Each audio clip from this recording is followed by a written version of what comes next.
नमस्कार, बहुत स्वागत है आपका न्यूज़ 18 के डिजिटल प्लेटफॉर्म पर। मैं हूं प्रशांत कटारे और मेरे साथी हैं आनंद।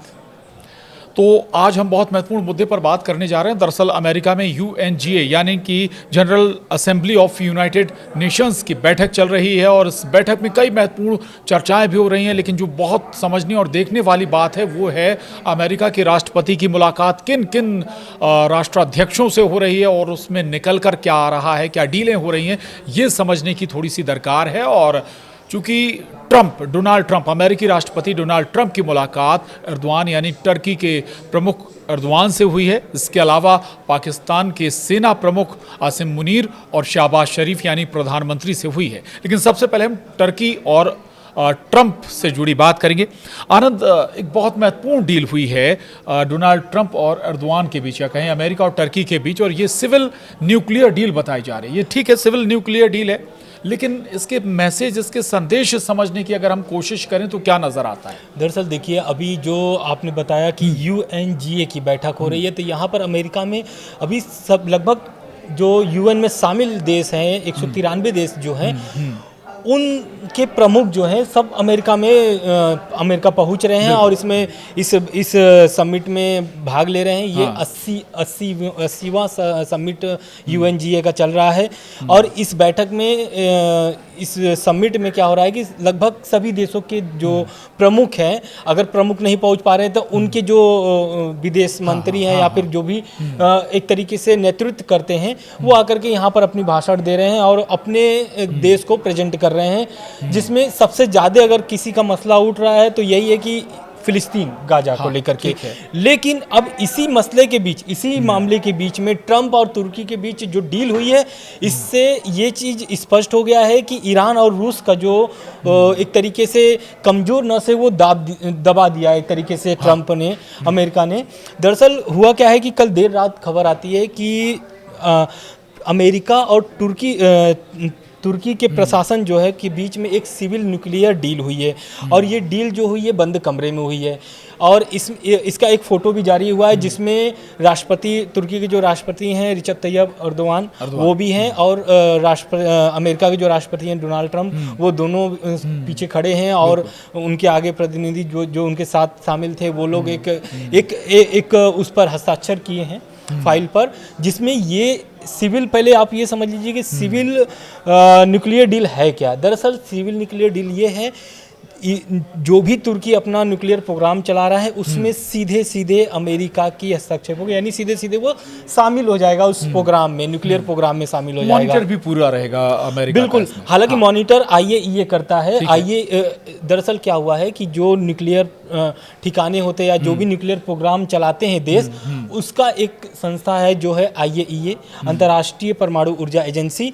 इसके निगरानी में सभी के एक तरीके से परमाणु ठिकाने चलते हैं और प्रोग्राम चलते रहते हैं। लेकिन अब ये जो डील हुई है, इससे ये तो साबित हो गया है कि ट्रंप ने एक देश से जो डील की है तुर्की, उससे ये स्पष्ट हो गया है कि वो दो देश में युद्ध चल रहा है वो एक तरीके से हल्का हो गया है। हल्का इसलिए हो गया यानी कि खत्म करने का जो प्लान है उनका, ट्रंप का, वो एक तरीके से स्पष्ट अब समझ में आने लगा है लोगों को। दरअसल हुआ क्या है कि ये डील जो हुई है सिविल न्यूक्लियर डील, इस डील से क्या हुआ है कि रूस तो कमज़ोर हो रहा है, ईरान भी कमज़ोर हो रहा है। रूस कैसे कमज़ोर हो रहा है? दरअसल तुर्की और रूस की जो संबंध है वो बहुत गहरे हैं और बहुत अच्छे तेल खरीद के संबंध हैं। तेल खरीदते हैं, टर्की भी रशिया से तेल खरीदता है। बिल्कुल। तो अब इससे क्या हो गया है कि अब रूस से इसकी दूरी होना शुरू हो जाएगा, क्योंकि जाहिर सी बात है अमेरिका अब सीधे हाथ बढ़ा दिया है। और ट्रंप ने एक तरीके से ये भी दर्शा दिया है कि अगर तुर्की सही तरीके से शामिल होता है या सही तरीके से पेश आता है तो उनके साथ और सारे डीलें जो आगे चलने वाली हैं वो स्टार्ट हो जाएगी। जैसे कि F-35 हो गया, उसमें भी वो शामिल करने की बात कहे हैं कि F-35 जो प्रोग्राम है, जेट प्रोग्राम है, उसमें तुर्की को शामिल किया जा सकता है आने वाले समय में, अगर तुर्की और अमेरिका का संबंध सही रहे तो। ठीक है, लेकिन आनंद, चूंकि अभी तेल का जिक्र हो रहा था, भारत बहुत बड़े पैमाने पर तेल खरीदता है, आयात करता है रशिया से, और स्वाभाविक है अमेरिका लगातार दबाव ही डाल रहा था, प्रेशर डाल रहा था कि आप तेल आयात कम करें, बल्कि बंद ही कर दें रशिया से। और टर्की भी तेल बड़े पैमाने पर आयात करता है। यानी एक यहाँ पर ट्रंप का एक दाव फेल हो गया। इंडिया ने साफ कर दिया कि भाई वो अपनी ज़रूरतों के हिसाब से तेल खरीदेगा, और जो भी ज़रूरतें हैं, इकोनॉमी के लिए ज़रूरतें हैं। दूसरी तो ये दाव फेल होने के बाद क्या अब और दूसरे दाव ट्रंप अपना रहे हैं, यानी टर्की को टारगेट करें कि टर्की पर दबाव डाला जाए कि वो तेल खत्म करें। इसके लिए कई, अगर हम कहें, प्रलोभन भी वो दे रहे हैं ट्रंप को। अगर आप पूरी बात समझें ट्रंप की, तो वो प्रलोभन भी दे रहे हैं कि ये सिविल न्यूक्लियर डील जरूर कर लिए। इसके अलावा भी आप F-35 प्रोग्राम का जिक्र कर रहे थे, कुछ और भी प्रोग्राम है जो ट्रंप कह रहे हैं कि अगर ऐसा होता है तो फिर आगे हम देखेंगे कि ये हमारे लिए क्या कर रहे हैं, तब हम टर्की के लिए उस तरह से करेंगे। दूसरा, हमें थोड़ा सा इस पे ईरान का इन्वॉल्वमेंट बताइए, ईरान पर इसका क्या इफेक्ट होगा? बिल्कुल, देखिए ईरान के पहले एक और बात बता देते हैं। दरअसल जो तुर्की है वो नाटो देश में शामिल है, नाटो देशों का मेंबर है वो। तो जिस तरीके से पुतिन नाटो देश में सेंध मार रहे थे तुर्की के माध्यम से, लेकिन अब वही तुर्की जो है उनके हाथ से छटक चुका है। एक तरीके से वो नाटो देश में ऑलरेडी अमेरिका है भी, तो जो सेंध साध रहे थे पुतिन, अब वो कमज़ोर पड़ता नज़र आ रहा है। इससे क्या होगा कि जो युद्ध की जो संभावनाएं हैं, दरअसल ट्रंप ये चाहते हैं कि जो डील हुई है उससे ये है कि उनको यूक्रेन युद्ध खत्म करने में तुर्की से बहुत सहयोग मिलेगा। दरअसल हो सकता है कि मध्यस्थता का कारण भी अब ये बने, क्योंकि आप देखे होंगे जब रूस और यूक्रेन और अमेरिका की जब बातचीत हो रही थी शांति वार्ताओं को लेकर के, तो उसमें ओमान जो था वो बना हुआ था मध्यस्थता। लेकिन अब हो सकता है कि आने वाले समय में अब कतर पर हमले के बाद स्थिति बदल गई है, तो अब हो सकता है कि तुर्की जो कि मध्यस्थता करे। रह गई बात ईरान की, तो ईरान इस मसले को लेकर के, इस डील को लेकर के बहुत चिंतित है। दरअसल इसलिए चिंतित है क्योंकि अमेरिका और IAEA दोनों ही एक तरीके से ईरान पर दबाव बना करके रखे हैं, क्योंकि आपको पता है कि JCPOA के तहत जो उनका स्नैपबैक मैकेनिज्म है वो आने वाले समय में 6 से 7 दिन में E3 के बाद जो वोटिंग हुई है उसके बाद ये लगता है कि जो स्नैपबैक मैकेनिज्म है वो ईरान पर फिर से लागू हो जाएगा। 18 अक्टूबर लास्ट डेट है उसका। 10 साल का जो एग्रीमेंट हुआ था उसके अगर आधार से देखा जाए तो उसके पहले ही फिर से ये लागू कर दिया जाएगा।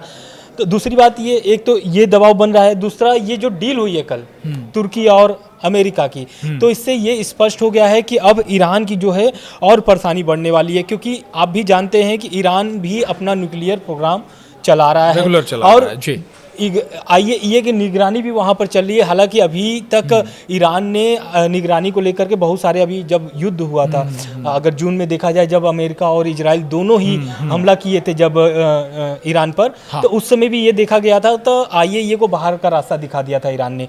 लेकिन अब मामला सुधरा है थोड़ा बहुत, तो IAEA को फिर से एंट्री मिली है, लेकिन अभी निरीक्षण करने के लिए बहुत सारे ऐसे जो ठिकाने हैं, न्यूक्लियर प्लांट है जो, वहाँ पर अभी अनुमति ईरान की तरफ से नहीं दी गई है। ठीक है, एक बात और है, आप कह रहे हैं कि अब शायद हो सकता है कि टर्की की भूमिका हो जाए मध्यस्थता के तौर पर, लेकिन वाकई लगता है कि रूस इस युद्ध को, जो यूक्रेन पर जारी युद्ध है, उसे रोकना भी चाहता है।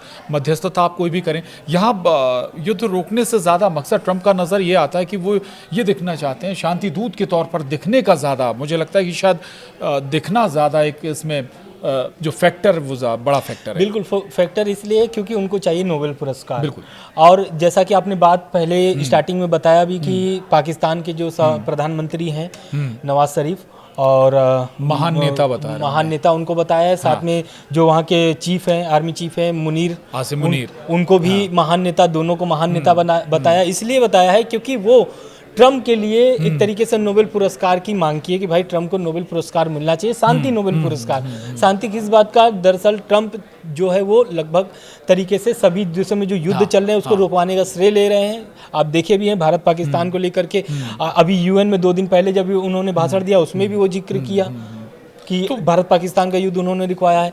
लेकिन अब ये जो मुलाकात हुई है ट्रंप और शहबाज शरीफ और इनसे मुनीर से, इससे एक तरीके से वो सुधारने का प्रयास कर रहे हैं और भारत पर दबाव बनाने का प्रयास कर रहे हैं कि भारत बिल्कुल। अपने लिए मतलब अपने लिए आप कह रहे थे नोबेल पुरस्कार विजेता, नोबेल पुरस्कार चाहिए उन्हें, ठीक बात है, ये कोशिश होगी पाकिस्तान को अपने साथ में लाकर। अब भारत का जिक्र कर रहे थे, मैं ये कह रहा हूँ भारत के नज़रिए से कैसा होगा? एक तरफ टर्की भी हमारा, जिससे हमारे बहुत अच्छे संबंध नहीं रहे इंडिया नहीं के। रहे, बिल्कुल। दूसरा पाकिस्तान हमारा चिर प्रतिद्वंदी, दुश्मन कहें या जो कुछ भी कहें, चाहे क्रिकेट का मैदान हो तब भी वही फाइट नज़र आती है, जंग का मैदान हो तब भी वैसे ही दुश्मन आमने सामने खड़े नज़र आते हैं। और पाकिस्तान के साथ अगर अमेरिका खड़ा हो रहा है तो फिर हमारे लिए चिंता का सबब है। बिल्कुल, सबब इसलिए है क्योंकि देखिए तुर्की से भी संबंध बहुत ज़्यादा भारत के अच्छे नहीं रहे हैं, और पाकिस्तान से आप देख ही रहे हैं फिलहाल के जो घटनाएं क्रम हुए हैं, अगर उसको आप अगर समेटे तो आप समझ सकते हैं कि पाकिस्तान के साथ साथ जो तुर्की के साथ डील हुई है अमेरिका की, तो कहीं ना कहीं अमेरिका भारत पर दबाव बना रहा है पाकिस्तान और तुर्की के माध्यम से। तो कहीं ना कहीं ईरान, रूस और भारत तीनों के लिए ये सबब चिंता का सबब है। लेकिन अगर बात किया जाए भारत के लिए, तो भारत भी अपनी रणनीति बहुत अच्छे तरीके से बना रहा है। आने वाले समय में इसका परिणाम भी लोगों को देखने के लिए मिलेगा, क्योंकि भारत के साथ भी अभी आप देखे होंगे कि एससीओ की जो बैठक हुई थी उसमें खुद प्रधानमंत्री नरेंद्र मोदी खुद चीन गए थे, और उसमें जो शामिल हुए थे रूस के। उस बैठक से हमें से जोड़ें क्या कि मैसेज, बिल्कुल आप उसको जोड़ इंडिया ने सकते भी, हैं। भारत ने भी मैसेज दिया अमेरिका के लिए कि अगर आप टैरिफ हमारे ऊपर लगा रहे हैं, तेल को रोकने का दबाव बना रहे हैं, आपने टैरिफ बढ़ा दिया था, जवाब रशिया और चाइना के साथ खड़े होकर भारत ने दिया था, तो अब ये बिल्कुल आप देख सकते हैं, क्योंकि देखिए अब चीन भी कहीं ना कहीं एक तरीके से भारत के सामने, मतलब भारत के आगे एक तरीके से सहयोग करने की मूड में अभी दिख रहा है। क्योंकि आप देखे होंगे कि जब वीजा वाला मामला चल रहा था, H1 वीजा जब उन्होंने बंद कर दिया, तब चीन ने एक ऑफर सभी दुनिया मतलब सभी देशों को दिया कि आप आइए, हमारे लिए दरवाजा खुला है। उन्होंने एक वीजा प्लान भी बताया कि यहाँ पर आइए, आप बढ़िया अपना बिजनेस करिए, रहिए, काम करिए, आगे बढ़ाइए देश को। तो इस टाइप से है। लेकिन ट्रम्प को देखिए अगर मतलब एक तरीके से कमजोर करने की अगर नीति देखा जाए तो रूस और चीन, क्योंकि पूरा टारगेट भारत नहीं है, अगर ऐसे कायदे से अगर देखा जाए तो ट्रम्प जो है वो भारत को आड़ लेकर के चीन और रूस को साध रहे हैं।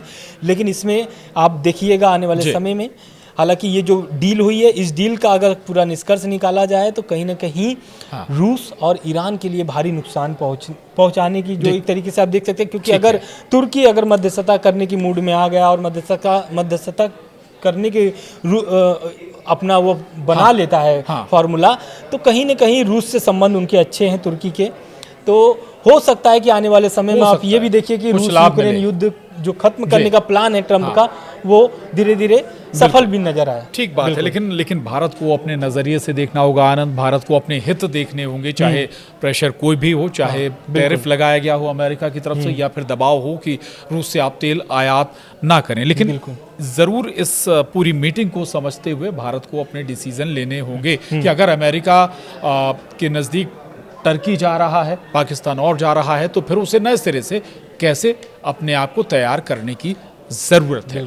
आज के लिए इतना ही। नमस्कार। नमस्कार।